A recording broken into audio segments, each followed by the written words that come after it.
Dit is heerlik dat ons weer in persoon kan kerk en kategese toe kom. Ons saniteer ons hande en ons maak alles so skoon as moontlik voordat almal kom. Ons het laas week les 10 gedoen wat gaan oor ek glo Jesus is terug hemel toe. En julle kan gerus saam met julle ouers Kolossense 2 vers 12 en Kolossense 3 vers 1 tot 4 lees. Ons lees in Efesiërs 1 vanaf vers 19 tot 22 hoe geweldig groot God se krag is.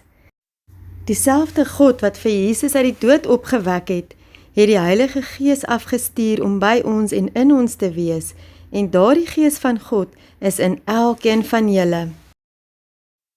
Onthou, God is ons koning, en elkeen van ons is God se koningskinders. So ons was bietjie kreatief gewees en ons het krone gemaak, elkeen het 'n kleur gekies waarvan hy of sy gehou het en versier op 'n manier wat vir elkeen mooi was. Julle kan gerus ook dit by die huis doen, om julle te herinner dat julle almal God se kinders is en uniek gemaak is, en dat ons lief is vir elkeen van julle en trots is op julle, net soos julle is.